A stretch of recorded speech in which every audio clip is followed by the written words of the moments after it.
Amis téléspectateurs, il est 20 h. Vous suivez le journal sur Prestige TV. Voici les titres. À Thiès, le rond-point Bourg 4 a encore fait une victime.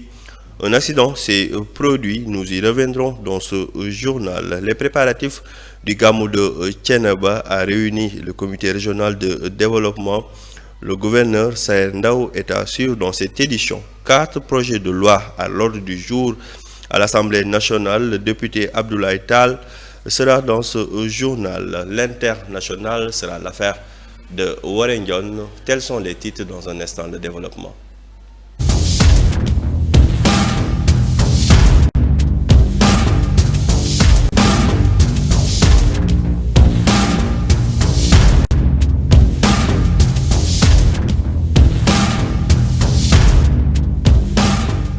Merci beaucoup, amis téléspectateurs, pour votre fidélité. Le 19 août, l'Organisation internationale pour les migrations, en compagnie des Nations Unies et ses partenaires humanitaires, pour célébrer la journée mondiale de l'aide humanitaire, rendre hommage aux personnes qui travaillent en première ligne dans les situations de crise et réaffirmer sa solidarité avec les millions de personnes dont la survie dépend de l'aide humanitaire. Le point avec Warren John.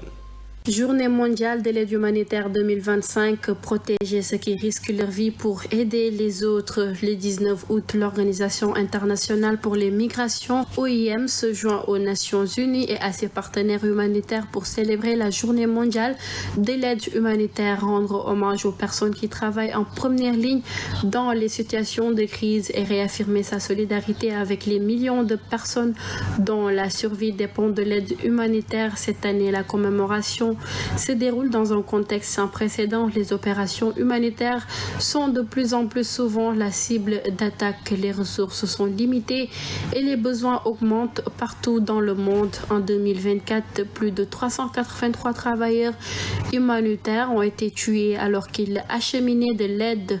En août 2025, 265 autres avaient perdu la vie et au moins 202 autres avaient été blessés ou enlevés. Des convois ont été attaqués, des installations médicales détruites et l'accès aux civils attravé malgré la protection dont bénéficient les travailleurs humanitaires en vertu du droit international humanitaire. Ces attaques se font pas seulement des victimes, elles entravent également la fourniture d'une aide vitale dans des endroits comme au Soudan, à Gaza, en Ukraine et ailleurs. L'OIM appelle tous les États et toutes les parties impliquées dans des conflits armés à respecter leurs obligations légales et protéger les travailleurs humanitaires et de veiller à ce que l'aide parvienne aux civils rapidement, en toute sécurité et sans entrave.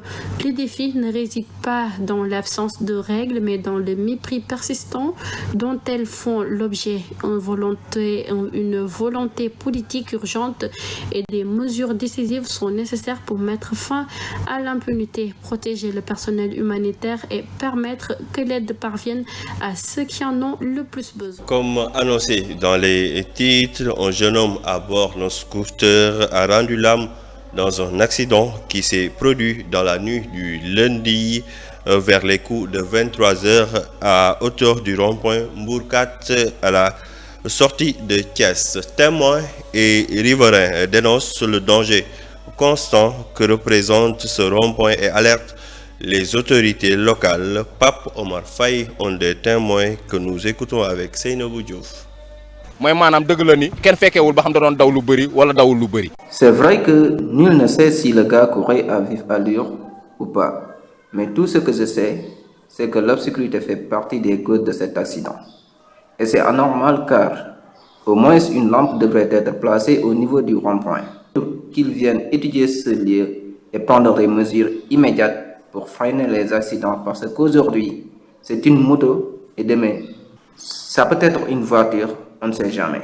Les gens en ont témoin et tout le monde condamne la situation qui se trouve ici, parce que la sécurité n'est pas renforcée, car il n'y a pas de montage ni de signal au niveau de ce rond-point.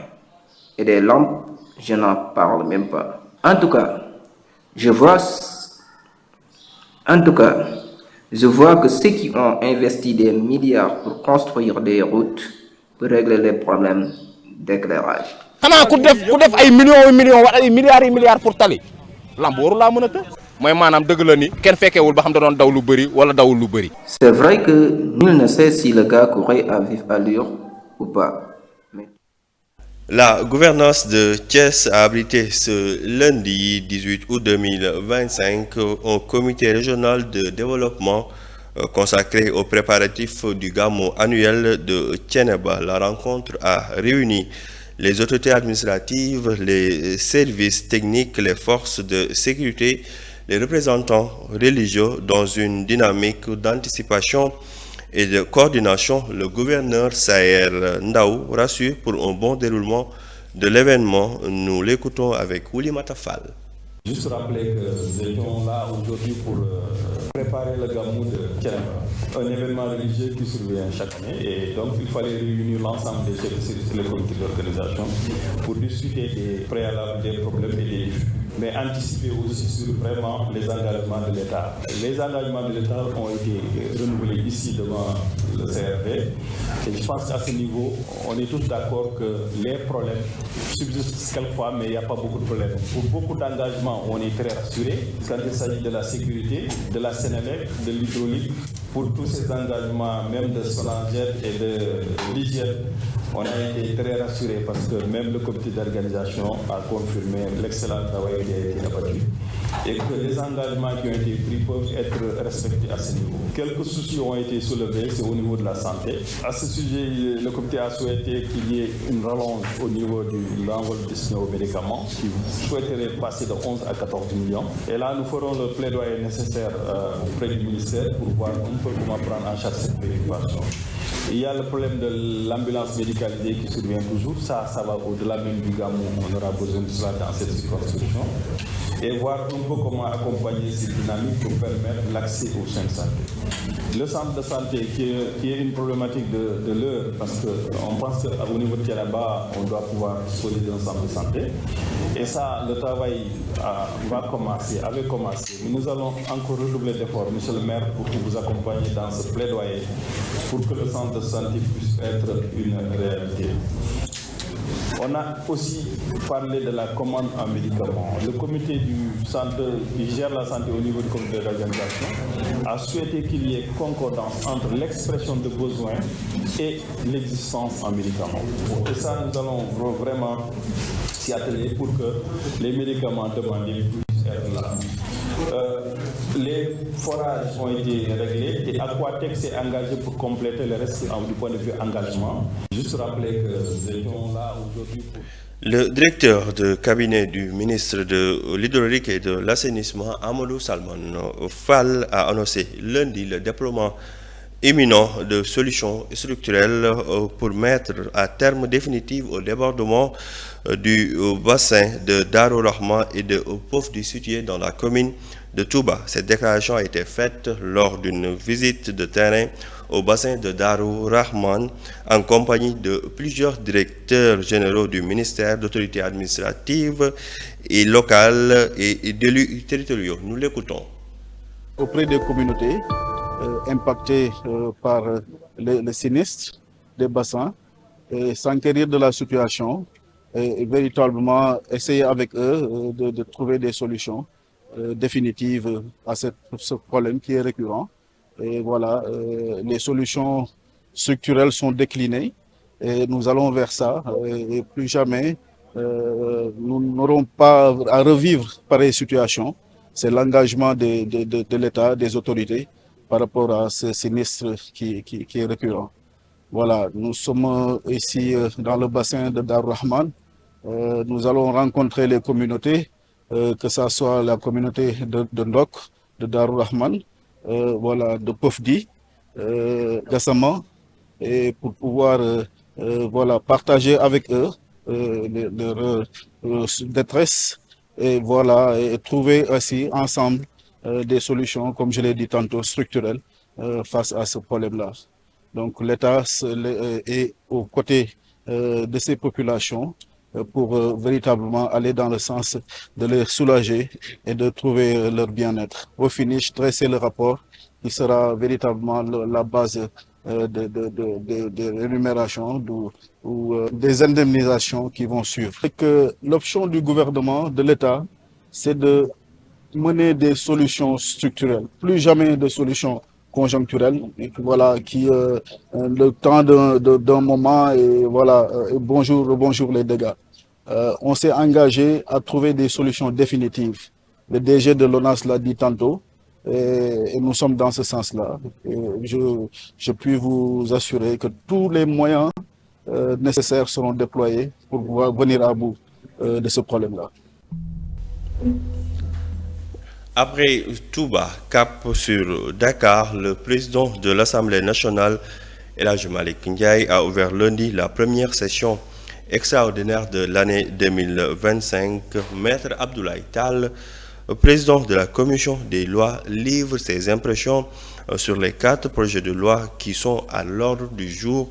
Abdoulaye Tall est au micro de Prestige TV.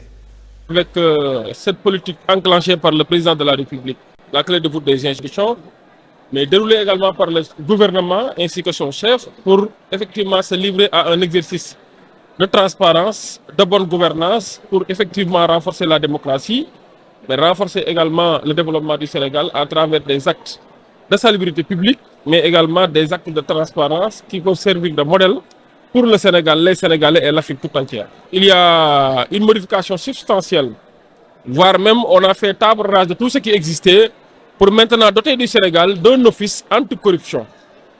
Vous savez que l'OFNAC qu'on va supprimer était un parquet bis avec des super pouvoirs donnés à son président, qui avait même la possibilité, en tant qu'autorité administrative indépendante, de pouvoir se prononcer sur la garde à vue, c'est-à-dire sur la liberté, qui est d'une sacralité sans précédent. Et on ne voudrait pas faire d'une autorité administrative un parquet bis doté de pouvoir pouvant même lui permettre de statuer sur la liberté, alors que cela relève du juge et de la justice.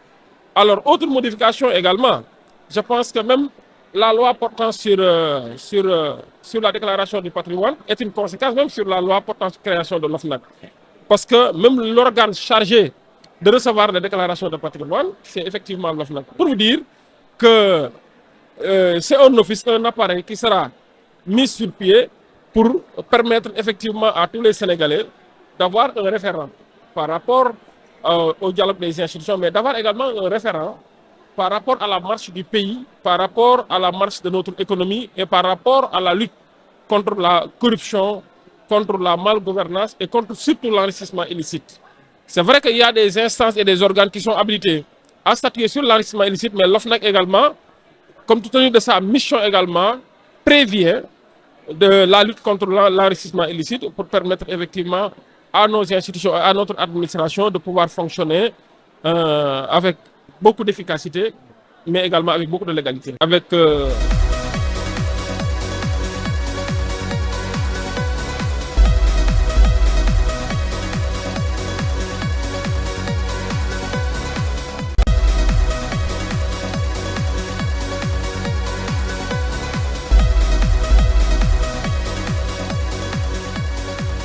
Place maintenant à l'actualité internationale que va nous présenter Warren Yon. Au Tchad, un fils du fondateur de Boko Haram a été arrêté il y a plusieurs mois selon des informations recueillies par l'agence France Presse. Il s'agirait donc du plus jeune fils du prédicateur radical nigérien Mohamed Youssouf qui aurait été arrêté avec d'autres djihadistes selon plusieurs sources citées par l'AFP. Son nom est Muslim Mohamed Youssouf et il a été arrêté avec 5 complices présumés du Tchad il y a plusieurs mois. Le jeune homme d'environ 18 ans est soupçonné d'être à la tête d'une cellule djihadiste liée à l'ISWAP, le groupe État islamique en Afrique de l'Ouest. Cette fraction dissidente de Boko Haram qui a connu une scission en 2016 est dirigée actuellement par Abu Musab, un autre fils du prédicateur islamiste Mohamed Youssouf, l'homme qui a fondé le groupe terroriste Boko Haram en début des années 2000 au Nigeria. Somalie. La pénurie d'eau provoque une grave crise sanitaire et économique selon une ONG. Dans un rapport intitulé « La maladie se propage en Somalie alors que les groupes budgétaires laissent 3000 personnes sans eau potable ». Le Norvégien Refuge Concile tire la sonnette d'alarme concernant la situation dans ce pays d'Afrique de l'Est, le climat et la chute brutale des financements humanitaires depuis plusieurs mois. Ils sont en effet provoqué une coupure d'approvisionnement en eau potable pour plus de 300 000 Somaliens. En Somalie, la pénurie d'eau provoque une grave crise sanitaire et économique. C'est ce qu'affirme le Conseil norvégien pour les réfugiés dans un communiqué publié lundi 18 août 2025. Terminons en Ukraine. Le sommet de Washington s'achève sur la perspective d'une rencontre Poutine-Zelensky. Les discussions en vue d'avancer vers la paix Ukraine ont connu une nouvelle étape importante lundi 18 août à Washington. Le président américain a reçu successivement son homologue ukrainien et plusieurs responsables européens. Une rencontre doit maintenant être préparée avec le président russe Vladimir Zelensky et Vladimir Poutine s'y sont dit prêts dans les 2 semaines, tandis que les garanties de sécurité réclamées par l'Ukraine et les Européens doivent être formalisées dans les 10 jours présents à Washington. Le président français Emmanuel Macron a également affirmé que l'une des garanties de sécurité qui devra accompagner tout d'abord de paix avec la Russie sera une armée ukrainienne robuste capable de dissuader toute nouvelle attaque. La page internationale que nous a présentée Warren Yon a mis fin à ce journal que j'ai eu l'honneur et le plaisir de vous présenter. La rédaction revient tout à l'heure en version Wolof. Quant à moi, je vous donne rendez-vous demain, Inch'Allah. Merci beaucoup à toutes et à tous. Bonne fin de soirée.